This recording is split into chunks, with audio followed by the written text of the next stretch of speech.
Depot तो जे सुखा चर से बाहर चाहे बच्चे पाले से तो इन सरकार कोई ना समझो ये कि ये भी बंदर रहते रिखे भी खाए मिर्गे भी खाए माल भी खाओ मनो भी खाए कोई ओ ना कि इस ग्राम क्या बस देने कई लोग इनके यहाँ पर छोड़ के चला गए हैं ना।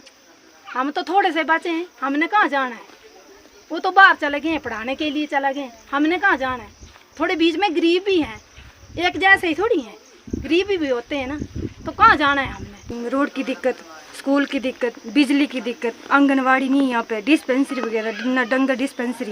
तक गाँव जा रहे हैं तो यहाँ के लोग कहते हैं कि यहाँ पर जो भी बीमार हो जाता है तो उसे पालकी में ले जाकर इलाज के लिए पहुँचाना पड़ता है, और कई बार तो देरी से पहुँचने पर उनकी मौत भी होती रही है। लेकिन हमने सुना था, लेकिन जब हम यहाँ से रास्ते से गुजरे हैं तो सामने आप देख सकते हैं ये पालकी है, इसमें मरीज को बैठाया गया है, और सबसे बड़ी बात इस मरीज को उठाकर महिलाएं लेके जा रही है। मरीज को तड़पता कैसे छोड़ दें, इसलिए उन्होंने खुद ही पालकी उठाकर उस मरीज को पालकी में डालकर खुद ये उठाकर इलाज के लिए ले जा रही हैं। तो कितनी मुसीबत से ये महिलाएं गुजरती हैं। हम उसी गांव में जाएंगे भी जहां से पालकी में बिठाकर मरीज को ला रहे हैं।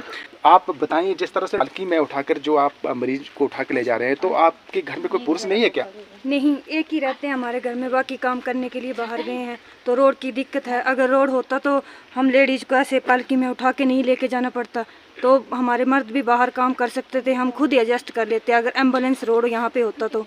अभी तो हमें 2 घंटे 3 घंटे लग जाएंगे वहाँ एम्बुलेंस रोड तक इनको पहुँचाने के लिए। तो इस तरह की मुसीबत से आप रोजाना जूझते हैं क्या? तो बीमार होंगे तो रोजाना जूझना ही पड़ेगा।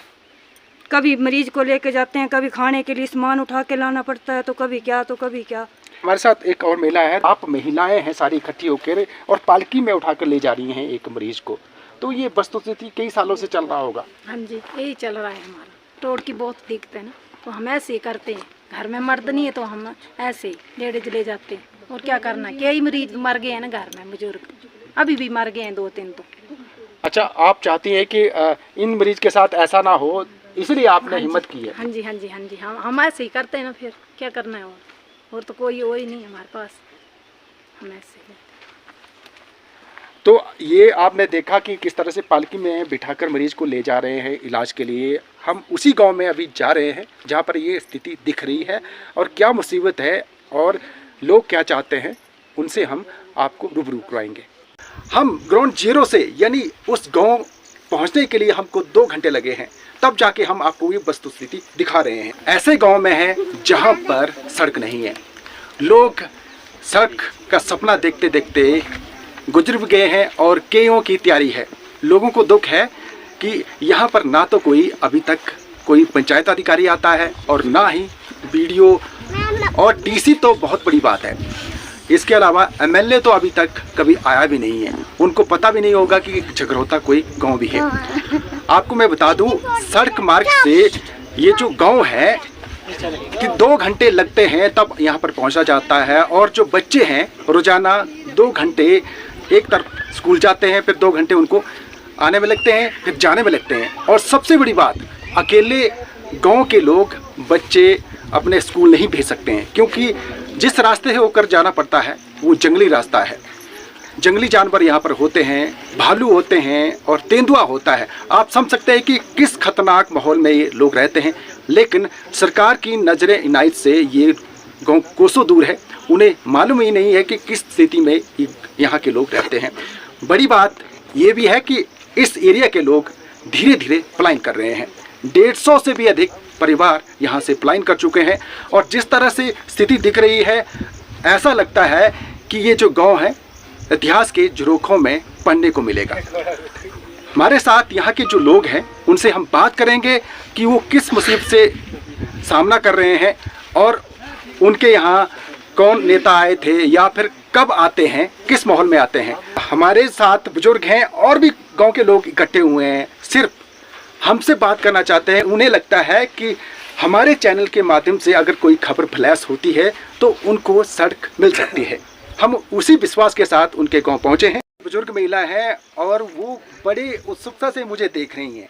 उन्हें लगता है कि अगर मैं पहुंचा हूं तो इस गांव तक सड़क भी पहुंच जाएगी। क्योंकि मैं 2 घंटे चल के पैदल यहाँ पहुंचा हूं, तो उम्मीद है सरकार इनकी उम्मीदों को पूरा करेगी। सड़क नहीं है तो किस तरह की मुसीबत झेल रहे हैं? जी रहे हैं, क्या करना है बच्चे। उन पर 40-45 साल हो गए इतने आए घरे हैं। वो खस्म में बुढ़ा थे तभी मैं कट्टी ले वो सारे आंदे जाते गलांदे ओ वोट दियो आया सी वो वापस जी मर जाते वो नाड़े ला जाते। अच्छा, वोट जब होते हैं, जब इलेक्शन होता है तब नेता आते हैं, फिर वापस फिर नहीं दे। अच्छा, आपको पता है डीसी भी एक पोस्ट होती है, बीडीओ या प्रधान भी, वो आते हैं क्या? नहीं, कोई नहीं आए, कोई नहीं। जड़ा प्रधान नहीं होंदा ना सेजी ने बेचारा और पर चलता है तो शेर यकीन मनी गल है तो बच्चे है सू रोड चाहिए अच्छा तो चले मली आऊँ है 2 साल जी ली ना इसी गड्डी में कोई ना आ कट्टे ले है डीपू तो जे सुखा चर से बाहर चो बच्चे पाले से तो इन्हें सरकार कोई ना समझ गई है कि ये भी बंदर रहते रिखे भी खाए मिर्गे भी खाए माल भी खाओ मनो भी खाए कोई ओ ना कि इस ग्राम में क्या बस देने। आपके बच्चे जाते हैं स्कूल तो कितना टाइम लगता है उनको आने जाने? 2 घंटे लगते हैं जाने में। और इसके अलावा जब वो जितना समय उनका आने जाने में लगता है, पढ़ाई कब करते होंगे? वो कहाँ करते हैं पढ़ाई, घर में आते हैं थके हुए फिर कहाँ करनी है पढ़ाई। तो आपने पहले कभी सरकार या प्रशासन के माध्यम से उठाने की बात कही? कोई सुनता ही नहीं हमारी बात। बोलते हैं यार पता नहीं इनको ये यहाँ भी लोग रहते हैं कि नहीं रहते हैं, वो तो समझते ही नहीं है। तो वोट के लिए आते हैं वापस आते नहीं, पूछते नहीं है यहाँ भी लोग रहते हैं। बोलते हैं इस जंगली जानवर होते हैं उनको मारना नहीं, कई लोग इनके यहाँ पर छोड़ के चला गए हैं ना। हम तो थोड़े से बचे हैं, हमने कहाँ जाना है। वो तो बाहर चले गए हैं पढ़ाने के लिए चला गए, हमने कहाँ जाना है। थोड़े बीच में गरीब भी हैं, एक जैसे ही थोड़ी हैं, गरीब भी होते हैं ना। तो कहाँ जाना है हमने इतनी ज़मीन है, कहाँ जाना है हमने। देखिए, कहते हैं जिनके पास पैसे थे वो चले गए, अब जो गरीब है वो रहने को मजबूर है, क्योंकि इनकी पैतृक जमीन है और पारिवारिक सदस्य है और जगह से लगाव है, इसलिए वो नहीं जा सकते हैं। अब मुझे लगता है कि इनकी बात सरकार को सुननी चाहिए।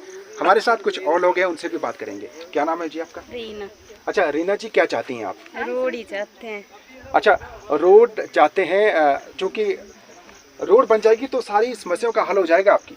हाँ जी, स्कूल की दिखते हैं ना 2-3 घंटे लगते हैं बच्चों को आने जाने में, हमें छोड़ने पड़ते हैं लाने पड़ते हैं, फिर घर में कब करना काम। अच्छा, मुझे लगता है उनको पढ़ने को भी समय नहीं मिलता है बच्चों को। अच्छा, पढ़ना तो ठीक है, आप स्कूल भेजते हैं, लेकिन आपको जब आप बच्चों को स्कूल भेजती है तो आपको डर नहीं रहता कि पता नहीं वो जंगली जानवर मिला रास्ते में तो क्या होगा? हमें छोड़ने जाना पड़ता है, अकेले नहीं भेज जा सकते बच्चे।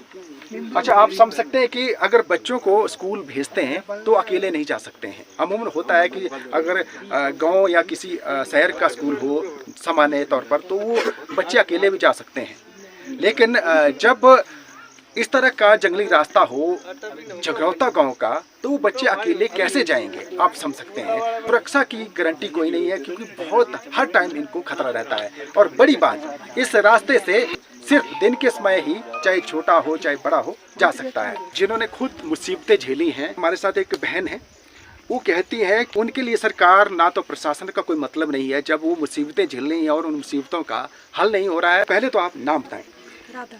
राधा मुसीबत में है, लेकिन उस मुसीबत में जो राधा है, ना तो कोई कृष्ण बन के आ रहा है यहाँ पर, ना ही कोई प्रशासन और सरकार का कोई नुमाइंदा पहुँच रहा है। तो राधा, आपकी समस्याएं क्या हैं? हमारी समस्या यही है, रोड की दिक्कत, स्कूल की दिक्कत, बिजली की दिक्कत, आंगनवाड़ी नहीं यहाँ पे, डिस्पेंसरी वगैरह ना, डंगर डिस्पेंसरी ना, दूसरे जेंट्स हॉस्पिटल नीचे है, कितने दूर जाना पड़ता है, 2-3 किलोमीटर, 2 घंटे लगते हैं। तो कितनी दूर जाके कॉलोनी में सब कुछ है, यहाँ तो कोई है वो ही नहीं है, फैसिलिटी नहीं है यहाँ पे। तो अच्छा, जो चीज़ें आप गिना रही हैं, सरकार कहती है ये तो मूलभूत सुविधाएं हैं और मुहैया करवाई जा रही है। तो आप देख सकते हैं कि हेडक्वार्टर्स के साथ लगता ये गांव है, 2 घंटे पैदल चल के यहाँ पर पहुँचना पड़ता है। इसके बावजूद कोई भी यहाँ पर सुविधा नज़र नहीं आ रही है, जैसा कि यहाँ के लोग बता रहे हैं। और एक नहीं कह रहे हैं, सारे जितने भी लोग इस गाँव में रहते हैं चूंकि 150 परिवार बोलने की बात होती है, वो पलायन कर चुके हैं। अगर वो परिवार पलायन कर चुके हैं, वो थक हार कर गए हैं, क्योंकि उनकी बात सुनने वाला कोई नहीं है। उन्होंने अपने परिवार के सदस्य खोए हैं, क्योंकि जिस रास्ते से होकर वो पहुंचते हैं वहां पर जंगली जानवर रहते हैं। जिस तरह से आप समस्याएं बता रही हैं, आपको लगता है कि जो आराम से बैठकर आप गाँव में बैठकर बोलती हैं, तो कौन सुनेगा यहाँ? तो अभी तो आप ही हैं, आपको ही बता रहे हैं, प्रधान वगैरह यहाँ नहीं आते, MLA यहाँ पे नहीं आते, तो किसको बतानी हमने अपनी समस्या? तो लोग परलोक सिधार गए हैं क्योंकि उन्हें समय पर इलाज नहीं मिल पाया है।